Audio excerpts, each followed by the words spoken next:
Alhamdulillah pagi hari ini kita kedatangan tamu dari negeri yang mulia Hadramut, Al-Sayyid Al-Habib Al-Fadil Ad-Da'i ilallah Abdul Rahman bin Husain Al-Habib. Mudah-mudahan Allah Subhanahu wa taala berkat kehadiran beliau pagi hari ini, majelis kita, pertemuan kita insyaallah diberikan oleh Allah Subhanahu wa taala anugerah yang lebih dari biasa. Dan mudah-mudahan apa yang kita dengarkan dari beliau nanti merupakan masukan, motivasi untuk kita sebagai hamba Allah Subhanahu wa taala agar menjadi lebih baik dan lebih pandai dalam menghambakan diri kepada Allah semata hanya karenanya dan tidak menyembah kepada selainnya dan menyekutukan kepada selainnya apapun itu. Saya mengharap antum mendengarkan dari beliau dan saya akan berupaya untuk menerjemahkan sebaik mungkin. Dan kitab yang biasa kita baca, yang saya baca di sini yang bernama Risalatul Jami'ah yang disusun oleh Habib Ahmad bin Zain Al-Habsyi. Habib Ahmad penyusunnya itu adalah salah kakek beliau yang disyarahkan oleh Imam Al-Allamah Muhammad Umar bin Muhammad Nawawi bin Umar Al-Bantani yang beliau namakan Bahjatul Wasail Syarah Masail. Mudah-mudahan insyaallah keberkahan kitab yang kita baca insyaallah bertambah dengan kehadiran salah satu cucu dari cucu pengarang kitab tersebut. Sekali lagi saya minta antum dengarkan dari beliau, saya berupaya untuk menerjemahkan sebaik mungkin. Dan kita mintakan waktunya kepada beliau, fa alaihi falyatafaddal mashkuran sallallahu ala Muhammad. Allahumma shalli wa sallim alaihi wa ala alihi. Assalamualaikum warahmatullahi wabarakatuh. Alhamdulillah alladzi ahyana ba'da ma amatana wa ilaihi nusyur. Segala puji bagi Allah Subhanahu wa taala yang telah menghidupkan kita setelah Ia mematikan kita atau dengan sebab tidur, dan kepadanya hanya kita akan dikembalikan kelak di hari kiamat. La ilaha illallah wahdahu la syarika lah. Wa asyhadu anna sayyidina Muhammadan 'abduhu wa rasuluh. المبعوث رحمة للعالمين الذي بعثه الله بالرحمة كما قال عليه الصلاة والسلام إنما بعثت بالرحمة. Dan segala puji bagi Allah Subhanahu wa taala yang tiada Tuhan selainnya, dan saya bersaksi bahwa saya Nabi Agung Muhammad sallallahu alaihi wasallam sebagai hamba Allah dan rasulnya, yang mana ia diutus oleh Allah Subhanahu wa taala untuk memberikan kasih sayang Allah Subhanahu wa taala terhadap setiap makhluk ciptaan Allah. Dan beliau pernah mengatakan dalam sabdanya, sesungguhnya aku diutus oleh Allah Subhanahu wa taala sebagai semata pembawa rahmat dari Allah. Wal rahmah ya ibadallah sifat min sifatil Haqq subhanahu wa ta'ala waja'alaha fi qulubi ibadihi. Dan rahmat, wahai hamba-hamba Allah Subhanahu wa taala, adalah salah satu sifat dari sifat yang dimiliki oleh Allah Subhanahu wa taala, yang Allah Subhanahu wa taala jadikan ia di hati-hati hambanya. Qad akhbarana nabiyyuna alaihi salatu wassalam anna alladhi laysa fi qalbihi rahmah laysa lahu rahmah min Allah. Qala sallallahu alaihi wasallam irhamu man fil ardi yarhamkum man fis sama'. Dan Rasul sallallahu alaihi wasallam pernah memberitakan kepada kita, beliau bersabda bahwasanya siapapun yang tidak memiliki rahmat, kasih sayang di antara kita, maka ia tidak akan mendapatkan kasih sayang dari Allah Subhanahu wa taala. Sebagaimana beliau nyatakan dalam sabdanya, kasih sayangilah semua yang ada di muka bumi ini, maka Anda akan dikasih sayangi oleh semua penghuni langit Allah Subhanahu wa taala. Wa rahmah lutfun walinun ma'al khalqi wa ma'al makhluqat ma'al insan ma'al hayawan ma'a kulli dhi kabidatin ratbatin kullu dhi kabidatin ratbatin. Dan kasih sayang itu diminta secara syariat oleh Allah dan Rasul bagi setiap kita untuk kita miliki bagi setiap manusia, terhadap setiap manusia, bahkan terhadap setiap makhluk yang diciptakan oleh Allah Subhanahu wa taala seperti hewan, yaitu bagaimana kita bermuamalah kepada mereka dengan lemah lembut. فنبينا عليه الصلاة والسلام كان رحيما باليتيم والأرملة، شفيقا رحيما بكل إنسان، لكن زيادة على ذلك باليتيم والأرملة. Nabi Agung Muhammad sallallahu alaihi wasallam beliau yang memiliki begitu besar kasih sayang terhadap semua manusia, terutama kepada anak yatim dan para janda. قال أنا وكافل اليتيم كهاتين، وأشار بإصبعيه السبابة والوسطى، يعني الذي يحسن إلى اليتيم أو يتكفل اليتيم جعله النبي صلى الله عليه وسلم في القيامة في الجنة كهاتين، قريب، كناية عن القرب منه عليه الصلاة والسلام. Rasulullah pernah bersabda, saya dan orang yang mengasuh, arti memenuhi kebutuhan anak-anak yatim seperti dua ini, seperti dua jari ini, yaitu jari telunjuk dan jari tengah. Nanti kelak di hari kiamat, yaitu Rasulullah menyatakan bahwasanya aku dan semua orang-orang yang memberi perhatian dan kasih sayang dan belas kasih dan berupaya untuk memberikan apa yang ia mampu untuk memenuhi kebutuhan anak yatim itu di tempat yang amat sangat dekat nanti kelak di hari kiamat. Man huwa al-yatim? Al-yatim man syar'an man mata abahu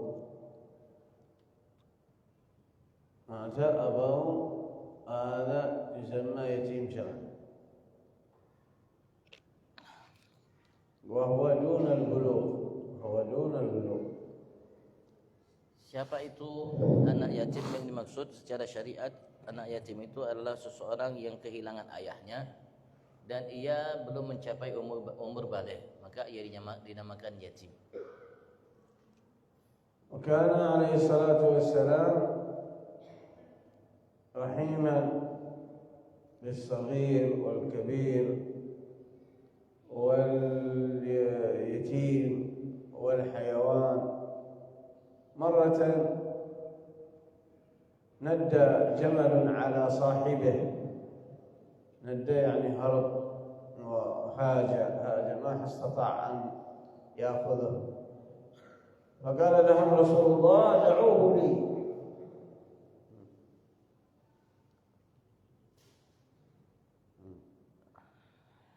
Yaitu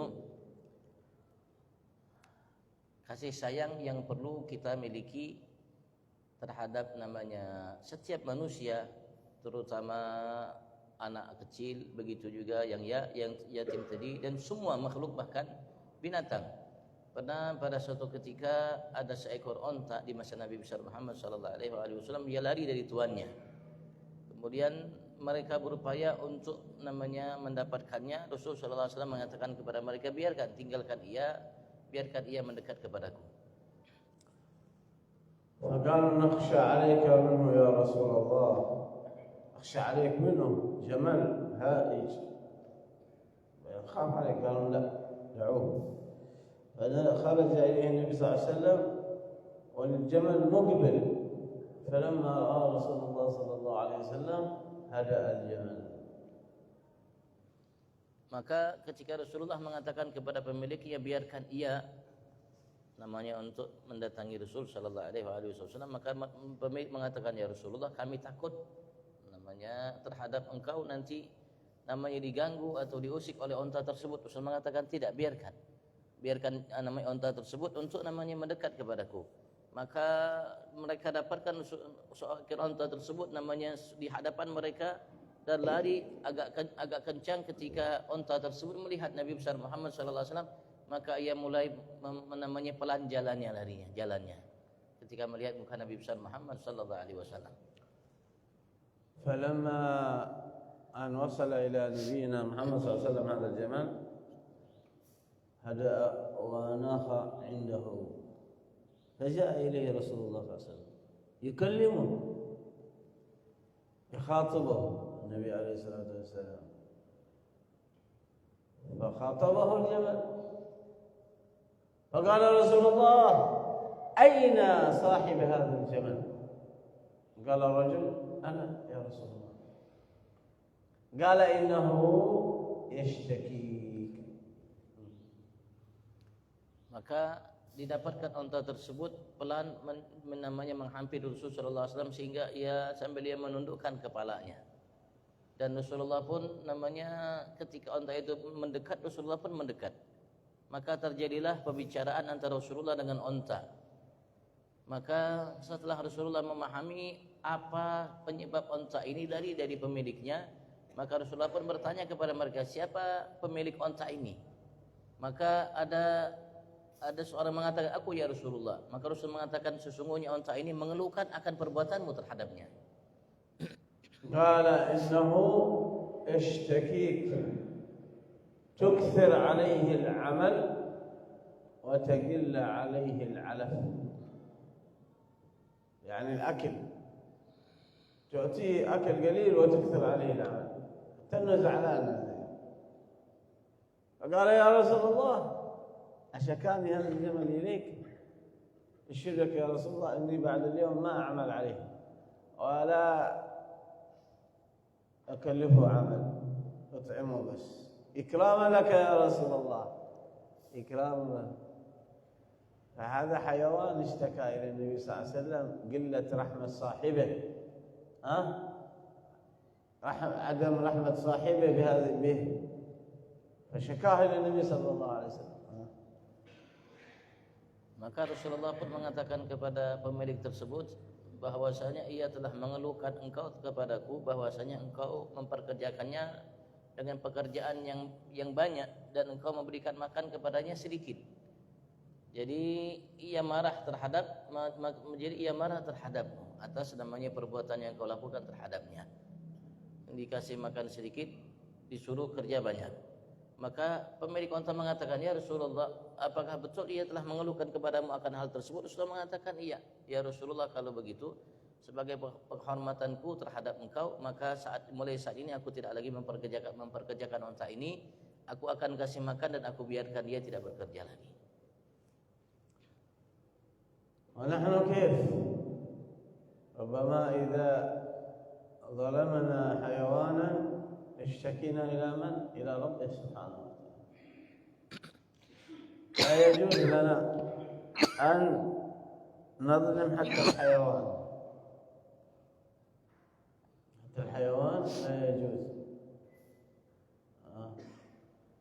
هذا رجل أكثر على الحيوان العمل وقل عليه العلف فعنفه النبي صلى الله عليه وسلم زجره النبي عن ذلك. كيف نحن تعاملنا مع الحيوانات؟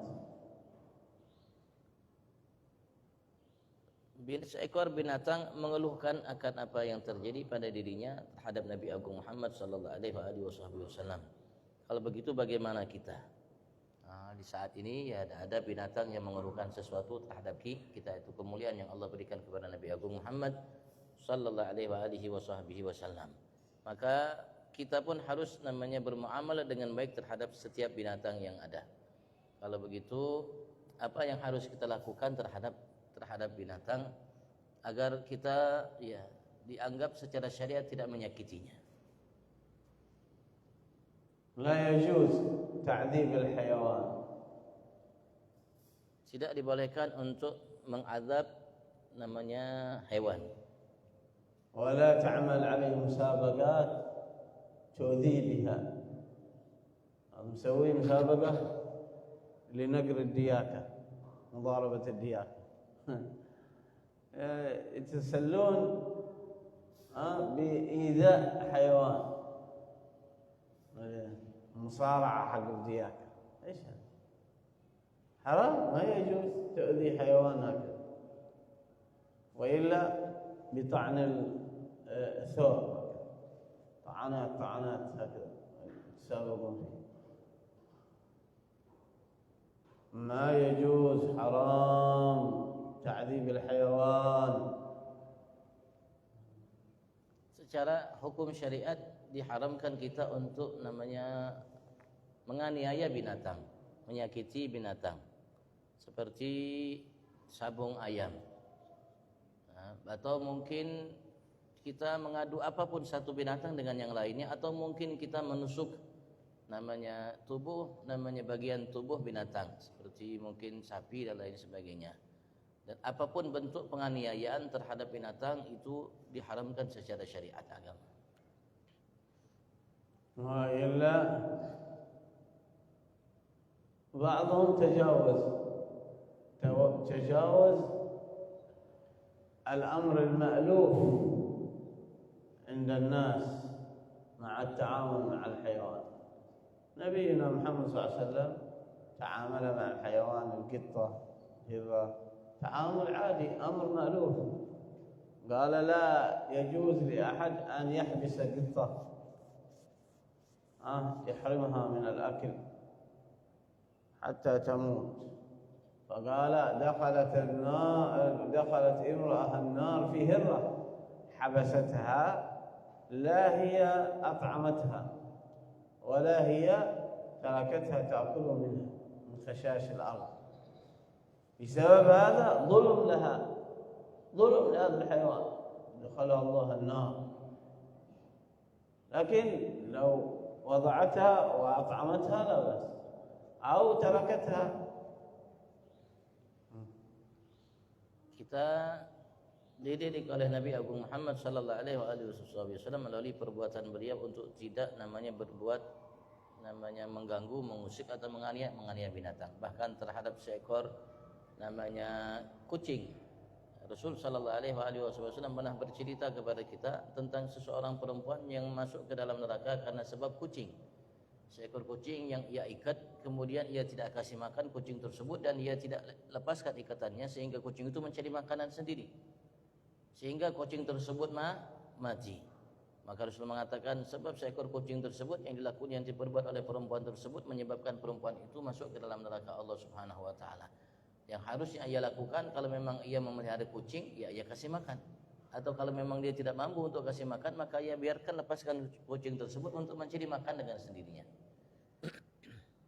ولا يتجاوز الإنسان عن الشيء المألوف. بعض الناس يسوي له قطط، وربما يشتري القطة الواحدة بمئات الملايين اندونيسي، يشتريها يضعها يقدر طعام. وإذا سألت شيئا لفقير أو مسكين أو إنسان كرمه الله تعالى لنحييه لنكرمه شيء من المال، بخل به. لكن يشتري قطة يضعها في البيت، ما أدري هذا يعني نقص في العقل.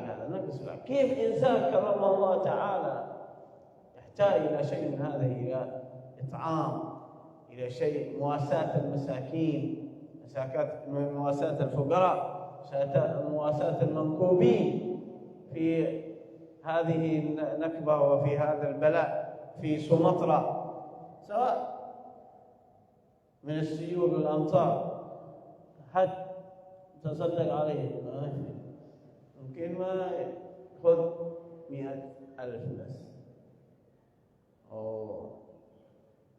فين العقول ظلتها؟ فين ذهبت العقول؟ فين رجاء رحمة الله سبحانه وتعالى؟ فين رجاء ثواب الله سبحانه وتعالى؟ واحد يطمع فيما عند الله من الثواب. نعم، هذه لك ثواب في تربيتها، لك ثواب في كل كبدة رطبة أجر، لك في كل كبدة رطبة أجر. نعم، لكن ليس بهذه المبالغة، مليارات أو ملايين في حيوانات تشتريها تتركها تأكل أو يطعمها غيره، لكن ما أدري.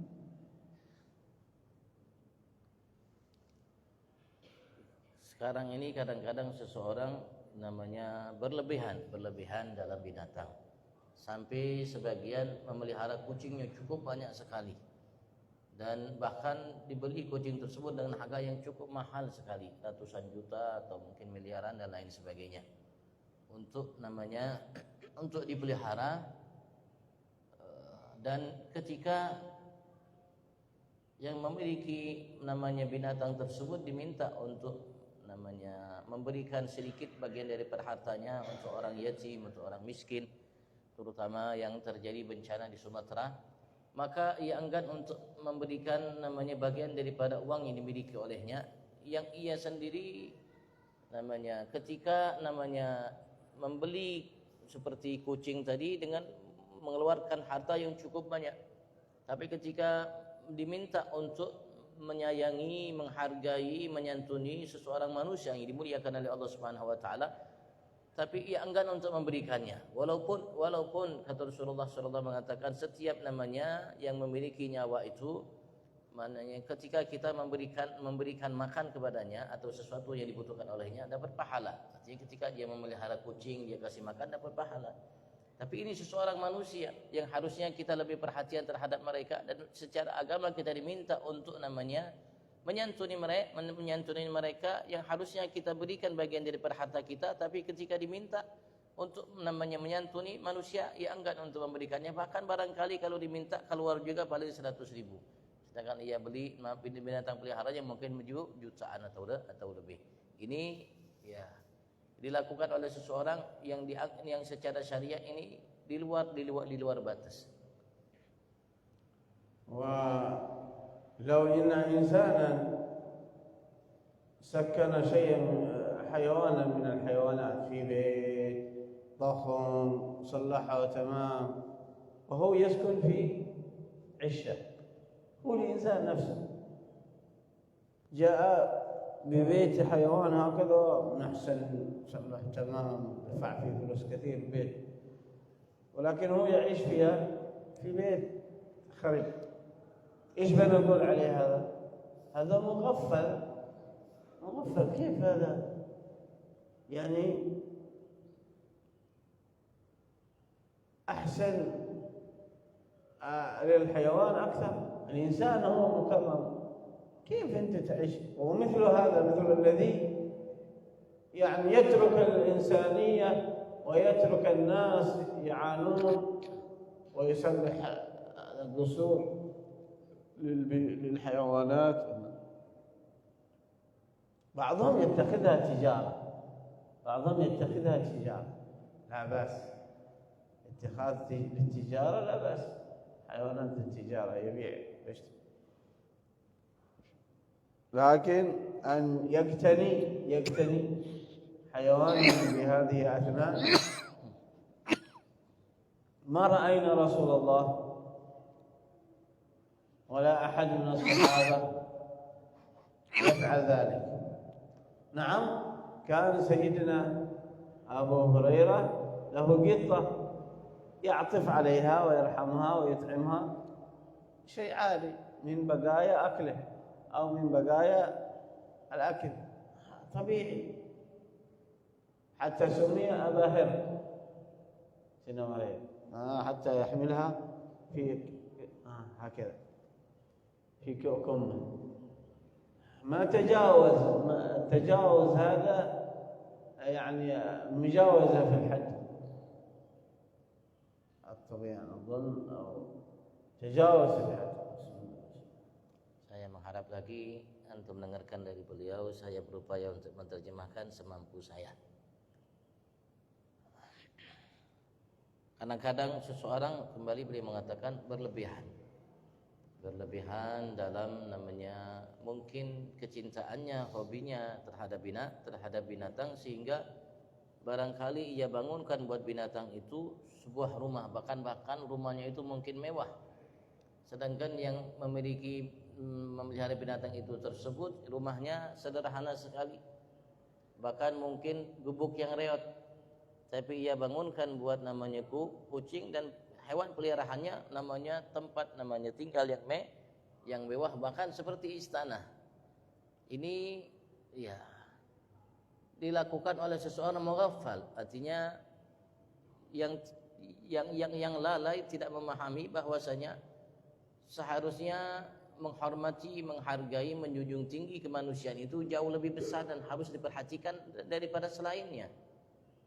Ya kalau sekedar mungkin memelihara seperti yang dilakukan oleh sahabat Abi Hurairah, memelihara namanya kucing, dia kasih makan bekas makanan yang sisa makanan atau sisa makanan yang ada dia berikan, tidak jadi masalah, tanpa namanya memberikan sesuatu yang istimewa melebihi apa yang dikonsumsi namanya dirinya sendiri sebagai seseorang manusia.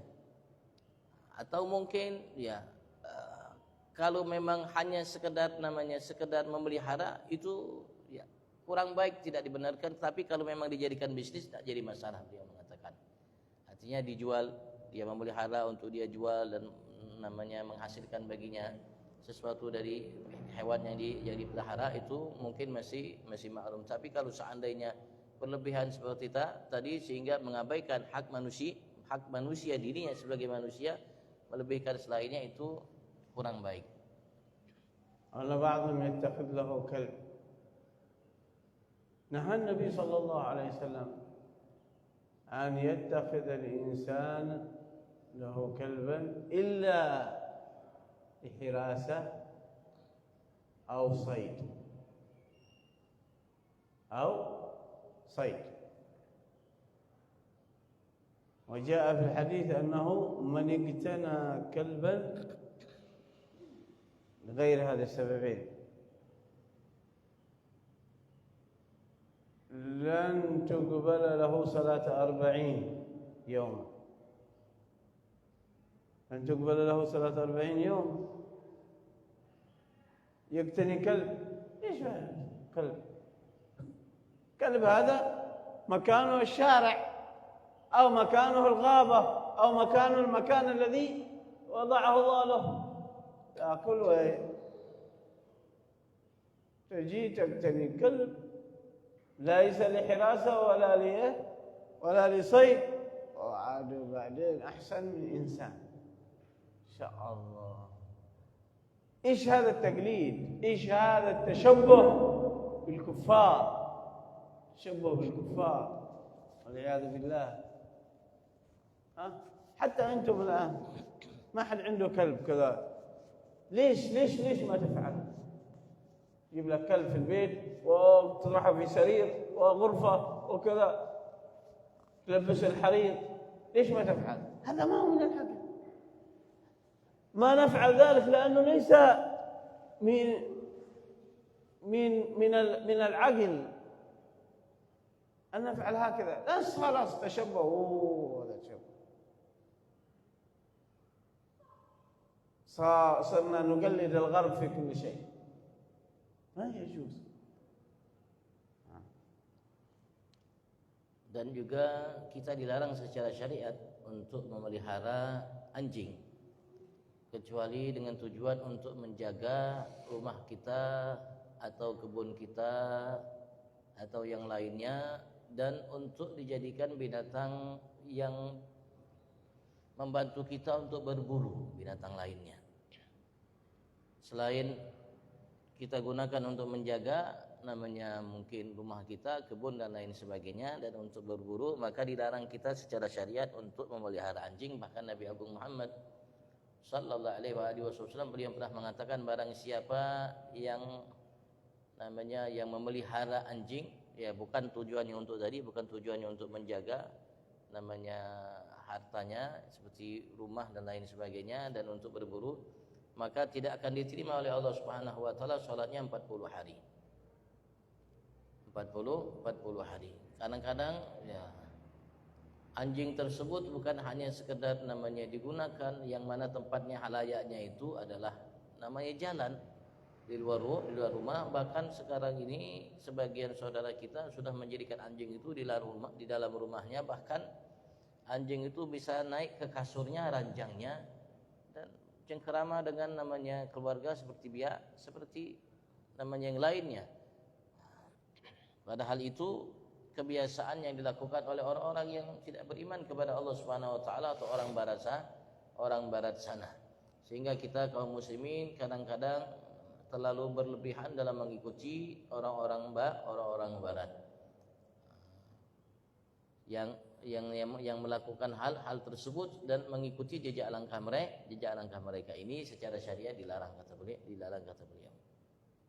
من يشتري كلبا أو قطة أو كذا بمئات الملايين هذا أخو الشياطين شيطان أخو شياطين إيش قال النبي أو قال الله تعالى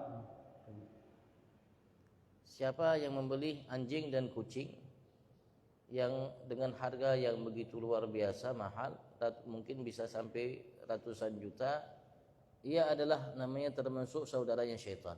قال الله تعالى إن المبذرين كانوا إخوان الشياطين. Allah berfirman, sesungguhnya orang-orang mubadzir itu mereka adalah saudaranya syaitan. ومن هو المبذر؟ الذي يضع مالا في غير مكانه الذي يضع الشيء في غير مكانه في غير حاجته هذا مبذر صح ولا لا؟ Siapa itu orang mubadzir? Orang mubadzir itu adalah seseorang yang meletakkan sesuatu bukan pada tempatnya. مثلا أنت تحتاج إلى واحدة ماء واحدة تحتاج جبت 2 وهذا الثاني بترميه وضعت الآن هذا في غير محله الاحتياج واحد وضعت 2 والثاني يرمى يهدر هذا مبذر فلوس عندك ما لها حاجة تضعها في مكان كما هذا حيوان في غير تجاوز الحد هذا تجاوز الحد ظلم مبذر إن المبذرين كانوا إخوان الشياطين أن تضع الشيء في غير محله إسراف تبذير زيادة عن الحد.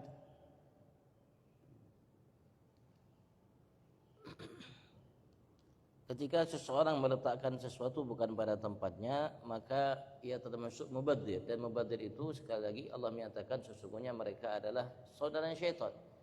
Seperti seseorang di antara kita membutuhkan satu gelas namanya, satu botol aqua, kemudian ia beli lebih. Dan yang dikhawatirkan yang lebih itu nanti untuk namanya dibuang karena namanya berlebihan.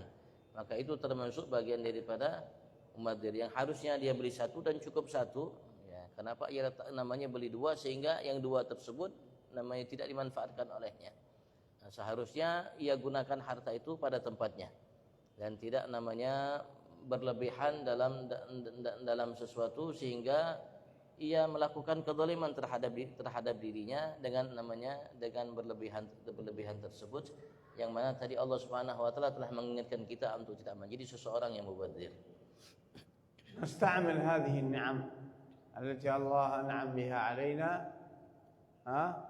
فيما يقربنا إليه.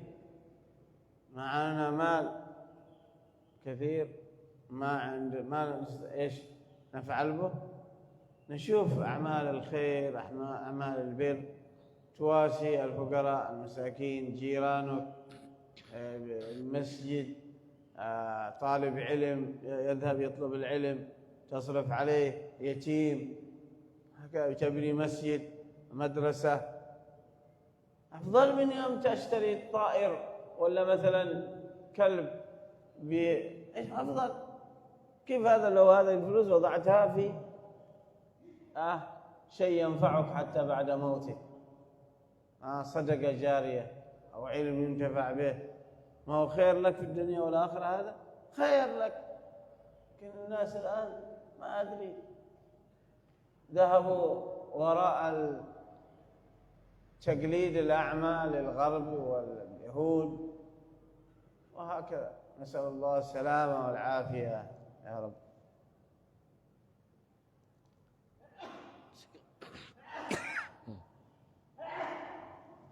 Sekali lagi, seharusnya kita sebagai hamba yang beriman kepada Allah Subhanahu wa taala untuk tidak mengikuti, mencontoh, meniru orang-orang yang kafir atau Yahudi dan lain sebagainya.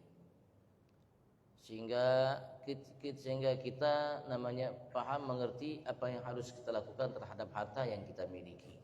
Andaikan kita memiliki harta yang melimpah ruah, maka layaknya bagi setiap yang beriman kepada Allah Subhanahu wa taala untuk menggunakannya, manfaatnya untuk kebaikan. Daripada ia mungkin beli binatang yang dengan harga mahal, atau mungkin beli pesawat, atau mungkin lainnya dengan harga yang luar biasa, yang harusnya ia gunakan harta tersebut untuk hal yang bermanfaat baginya dan ia jadikan harta jariah, sedekah jariah. Mungkin ia bantu masjid, ia bantu madrasah, ia bantu majlis, ia bantu seseorang yang ingin menuntut ilmu dan lain sebagainya. Yang Rasul sallallahu alaihi wasallam menyatakan bahwasanya harta itu ketika digunakan seperti itu akan menjadi sedekah jariah, artinya bermanfaat baginya dunia dan kelak nanti di akhirat. Dan selayaknya seseorang mukmin seperti itu. Dia pandai mengerti, memahami di mana ia taruh hartanya untuk kebaikannya.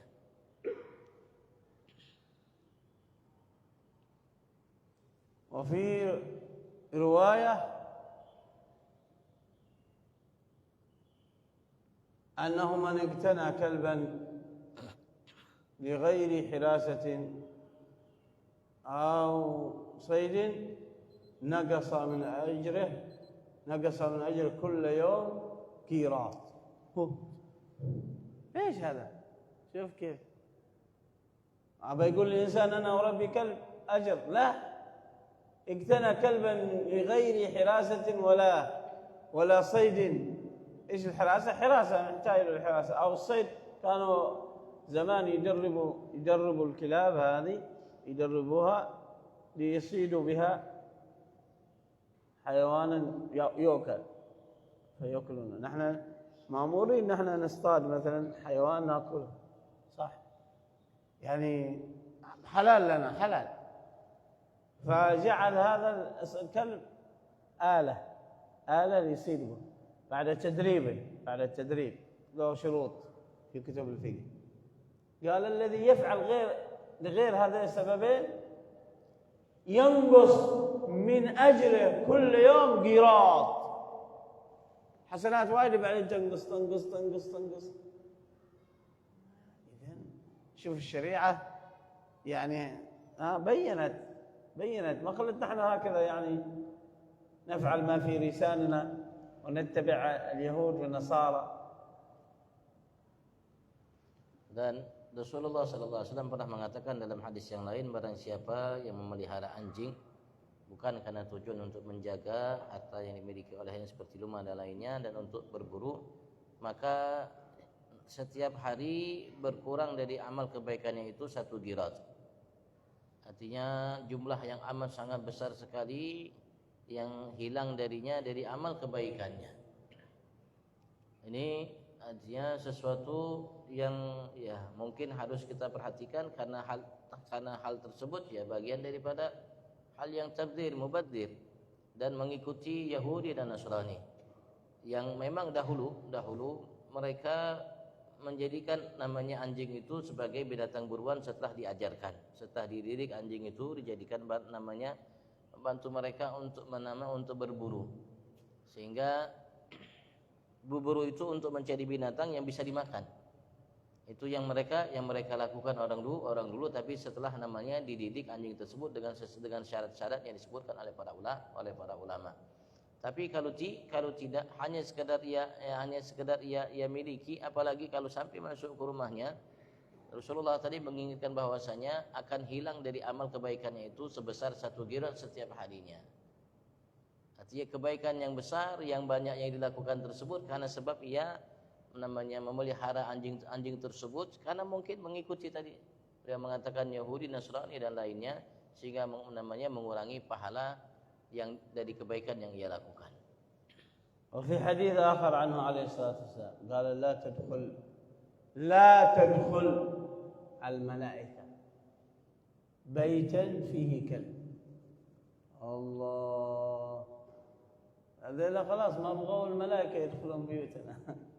قالوا لك اشتري لك كلب ترحه في البيت، سوي له سرير، سوي له غرفة، ما شاء الله،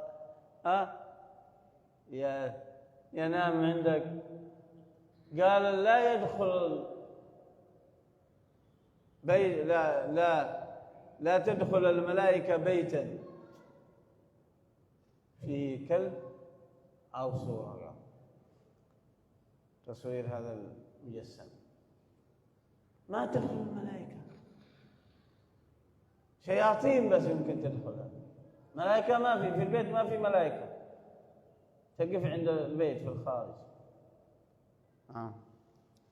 Dan dalam hadis lain juga Rasulullah pernah menyatakan bahwasanya malaikat itu tidak akan masuk sebuah rumah yang dimana di rumah tersebut ada seekor anjing. Ketika seseorang memelihara anjing dan ia taruh di rumahnya, berarti ia seakan-akan tidak menginginkan malaikat untuk hadir ke rumahnya. Kalau malaikat sudah tidak hadir ke rumahnya, tidak mampir ke rumahnya, mungkin hanya di luar malaikat, maka pasti yang akan dipastikan masuk itu syaitan. Kadang-kadang seseorang namanya memelihara anjing, ia bikinkan kamar namanya buat anjing tersebut di dalam rumahnya. Sehingga ya tanpa disadari olehnya seakan-akan ia tidak menginginkan para malaikat masuk ke dalam rumahnya.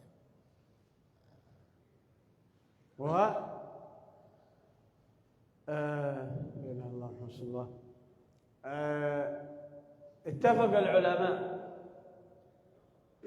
على نجاسة لعاب الكلب، على نجاسة لعاب الكلب أو سؤر الكلب، هذا باتفاق علماء، واختلفوا في جسمه كله، فمنهم من قال كل جسمه نجس، ومنهم من قال إلا لعابه بس سؤره. كيف الإنسان يدخله إلى بيته ويكون فيه نجاسة؟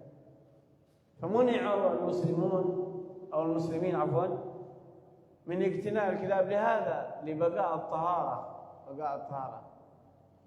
الكلب إذا حمل شيء بفمه ولا كذا، لباس أو ثوب أو شيء نجس، هذا في شريعتنا يغسل 7 مرات، إحداهن بتراب، لأنه فيه شيء من الجراثيم أو الميكروبات التي تضر الإنسان ولا تزول إلا بهذا.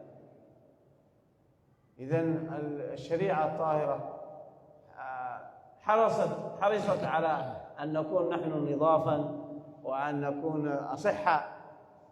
حرصت على الإنسان قبل الحيوان، الإنسان قبل الحيوان. الآن يقلبون لنا النظام هذا، النظام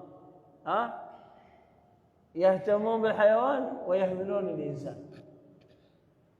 يموت الإنسان ممكن، لكن يموت حيوان لا.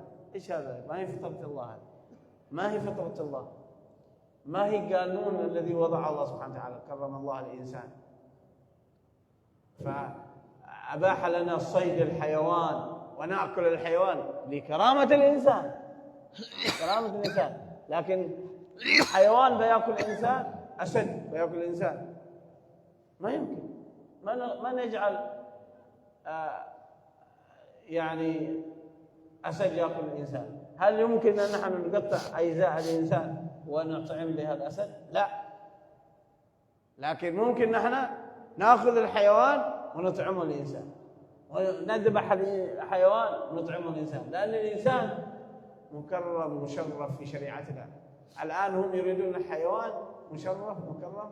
حقوق الحيوان، حقوق الإنسان ما في. يموت في الحروب الإنسان، يموت طفل، نساء، شيوخ، كبار، صغار، ما يهمهم. الحيوان يريد أن يقلب علينا ديننا، فنسأل الله سبحانه وتعالى أن يحفظ علينا دين الإسلام والإيمان، ويرزقنا اتباع شريعة الله سبحانه وتعالى وسنة نبينا محمد عليه الصلاة والسلام. Dan Mungkin banyak juga hal yang terjadi di tengah-tengah mungkin masyarakat kita, yang mana para ulama mengenai masalah anjing ini mereka bersepakat bahwasanya liur atau lidah yang basah yang dimiliki oleh anjing itu mereka mengatakan hukumnya najis, dan najisnya mughalladha berat, harus dibasuh dengan 7 kali basuhan, salah satu di antaranya dicampur dengan tanah, karena ada bakteri yang dimiliki oleh sesuatu yang paling bersih yang dimiliki oleh anjing, yaitu lisan lidahnya, liurnya, yang tidak makan bakteri tersebut mati kecuali dengan tanah. Maka secara syariat harus dicampur dengan tanah. Bagaimana kalau seandainya anjing yang dipelihara itu ya dia menggigit bagian daripada apa yang ada di rumah kita, bahkan mungkin ia mengelus-elus dengan lidahnya itu pakaian dan lain sebagainya, yang menyebabkan rumah kita itu bernajis. Dan begitu juga kita mungkin dilarang untuk memelihara binatang dan kita memberikan makan kepadanya yang layaknya kita diberikan oleh Allah Subhanahu wa taala nikmat binatang untuk kita makan. Binatang itu disiapkan oleh Allah untuk kita, bagi manusia untuk dimakan, konsumsi oleh manusia, bukan manusia memberikan makan terhadap mereka. Apalagi barangkali seseorang memelihara seperti seekor harimau dan lain sebagainya yang bisa membahayakan seseorang. الحديث لا يدخل الملائكة بيتا فيه كلب. Dan sekali lagi beliau mengatakan ya sebagaimana yang tadi disebutkan, bahwasanya Rasulullah juga pernah mengatakan sebuah rumah itu kalau ada anjing di dalamnya maka malaikat tidak akan masuk. Tadi beliau juga tutup dengan sebagian doa. Allah. Nasallallahu subhanahu wa ta'ala القبول والإقبال وتفهيمنا شريعة الله سبحانه وتعالى، يجعلنا من الذين يستمعون القول فيتبعون أحسنه، يرين الحق حقا يرزقنا اتباعه، يرين الباطل باطلا يرزقنا اجتنابه. اللهم اهدنا فيمن هديت، وعافنا فيمن عافيت، تولنا فيمن توليت، بارك لنا فيما أعطيت، وقنا شر ما قضيت برحمتك يا أرحم الراحمين. اللهم اغفر ذنوبنا واستر عيوبنا وسهل مطلوبنا واشف مرضانا. اللهم الطف بإخواننا المنكوبين في سمطرة، اللهم اصلح لهم الأحوال، اللهم كن لهم عونا ومعينا، اللهم ارحمهم، اللهم استرهم، اللهم جمل أحوالهم برحمتك يا أرحم الراحمين. وجميع المسلمين في غزة وفلسطين، في اليمن، في سوريا، في السودان، اللهم كن لهم عونا ومعينا، اللهم اهدهم إلى أقوم طريق، أصرف عنهم الأشرار والفجار والكفار وأعداءك أعداء الإسلام يا رب العالمين. اللهم اغننا بحلالك عن حرامك وطاعتك عن معصيتك، واغننا بفضلك عن من سواك. اللهم لا تصرفنا إلا بذنوب مغفورة وعيوب مستورة وحاجات مقضية. اللهم اقسم لنا من خشيتك ما تحول به بيننا وبين معاصيك، وطاعتك ما تبلغنا به جنتك، من اليقين ما تهون به على مصائب الدنيا. اجعلنا اللهم بأسماعنا وأبصارنا وقوتنا أبدا ما أبقيتنا، واجعله اللهم الوارث منا، واجعل ثارنا على من ظلمنا، الله برحمتك يا أرحم الراحمين. وآخر دعوانا الحمد لله رب العالمين. Saya minta maaf sekali lagi kalau banyak yang luput atau kekurangan dalam terjemah. Itu kemampuan saya dan saya sudah berusaha sebaik mungkin. Kita ucapkan terima kasih kepada tamu kita dan mudah-mudahan apa yang kita dengarkan tadi bermanfaat. Kalau memang ada yang mau ditanyakan, fadhal. Kalau enggak, kita tutup seperti biasa, salat berjamaah ya. Barangkali yang antum dengarkan tadi perlu diperjelas, fadhal ditanyakan. Kalau perlu ditanyakan. Fadhal. Bismillah. Waalaikumsalam warahmatullahi wabarakatuh.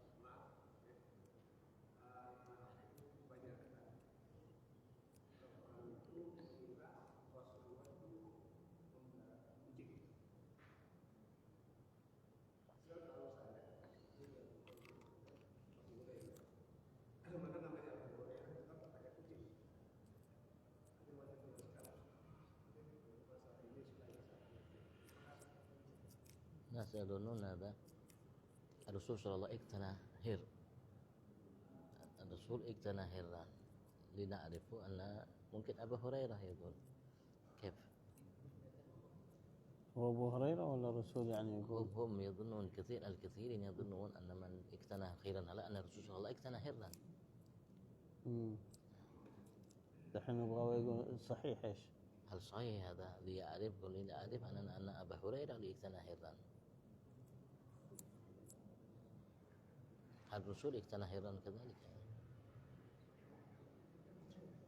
بسم الله الرحمن الرحيم. أولا اقتناء الهرة في البيت ليس ممنوعا وليس حراما. اقتناء القطة في البيت مباح يجوز، لكن في الحد في الحد الذي لا يتجاوز المعروف والمألوف والمعتاد، لا يتجاوز الحد المعروف. فحلال يقتلي إنسان قطة في بيته، وهذا أمر طبيعي وعادي، لكن في حد المألوف. ومن اقتنى هو سيدنا أبو هريرة، لكن لا أعلم أن رسول الله صلى الله عليه وسلم يعني اقتنى. ربما كانت قطة في بيته،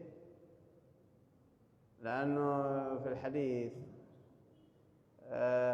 أن رسول الله صلى الله عليه وسلم إذا دخل بيته قالت تقف كل الحيوانات، فذكروا أن حتى الدجاجة التي كانت تذهب وتروح في البيت إذا دخل رسول الله صلى الله عليه وسلم تسكن إجلالا له عليه الصلاة والسلام. إذن أن النبي صلى الله عليه وسلم في حيوان في بيته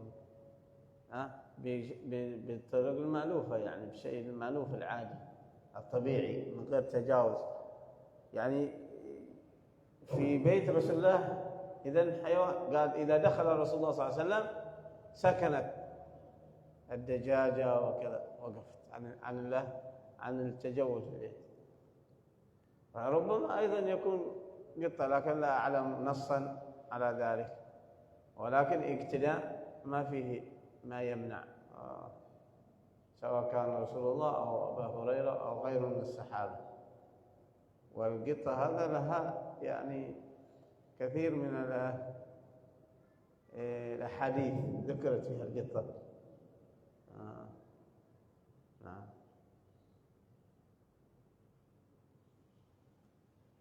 Kalau yang saya tangkap dari jawaban beliau bahwasanya beliau tidak mengetahui namanya apakah Rasulullah itu memelihara kucing atau binatang lainnya. Begitu juga Abu Hurairah. Begitu juga Abu Hurairah. Mungkin ia hanya sekedar melihat kucing karena kasih sayangnya, kemudian ia bawa. Ketika ia bawa Rasulullah melihat ia membawa kucing, Rasulullah namakan dia Abu Hurairah. Tapi beliau mengatakan ada riwayat bahwasanya Rasulullah itu kalau masuk ke suatu tempat, maka andaikan ada binatang apapun binatangnya, mungkin di antaranya mungkin ada ayam yang sedang berkeliling-keliling dan lain sebagainya, semua binatang itu ketika Rasulullah masuk ke suatu tempat itu langsung diam sebagai pengagungan yang mereka lakukan terhadap Nabi besar Muhammad sallallahu alaihi wasallam. Secara syariat memelihara kucing seperti kucing itu ya hukumnya mubah, tidak juga haram dan sebagainya, tapi sebatasnya, namanya ada batasannya yang wajar, sewajarnya, tidak berlebihan. Allah alam, itu yang bisa saya tangkap dari jawaban beliau tadi.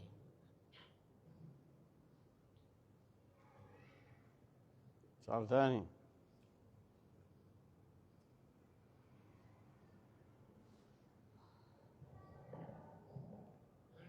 النبي صلى الله عليه وسلم حدث عن القطة، قال إنها ليست بنجس، إنها من الطوافين عليكم والطوافات.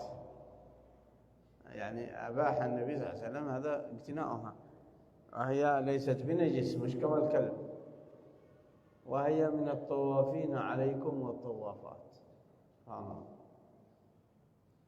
لكن في الحد المألوف في حد الشرع ما يتجاوز الإنسان. قالوا تجاوز الحد هو ظلم.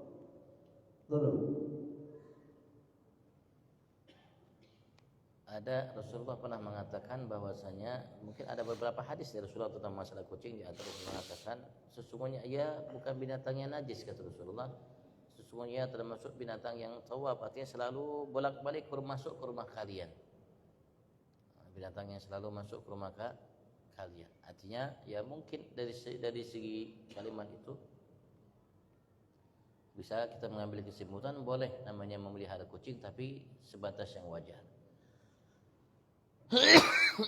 الذين ادعوا حقوق الحيوان يعظمون الحيوان أكثر من الإنسان، يقتلون الإنسان في فلسطين قتل، إبادة جماعية، أطفال، بشرية وناس، إنسان كرم الله يقتلون، وبعدين يجون بعد حقوق الحيوان. أستغفر الله، حقوق الحيوان كذا يسووا له كذا يسووا كذا. يمكن في بعض بلدانهم يحاكموك محكمة على أنك سويت كذا بالحيوان، ويسوون كذا بالإنسان في فلسطين، موت، قتل، تجويع، تشريد من بيوتهم، ما في محكمة. كيف يخلطوا علينا هكذا، ديننا يلبسوا علينا. Mereka yang mengatakan, menggambarkan ada hak-hak binatang, sehingga kalau seseorang mengganggu, mengusik, menganiaya atau lain sebagainya binatang, bahkan di tempat mereka itu sampai ada mahkamah, pengadilan tentang kezaliman yang dilakukan oleh manusia terhadap binatang. Yang melakukan itu, yang mengatakan hak-hak binatang itu, ia membunuh banyak saudara-saudara kita di Palestina, terutama yang besar, yang kecil, perempuan, anak-anak. Tapi mereka tidak mengatakan hak manusia, harus menghormati, menghargai hak manusia, hak asasi manusia. Ya, wallahu a'lam. Allah doa aman. الفاتحة بالفتوح. Amin. وإلى حضرة الرسول سيدنا محمد صلى الله عليه وسلم الفاتحة.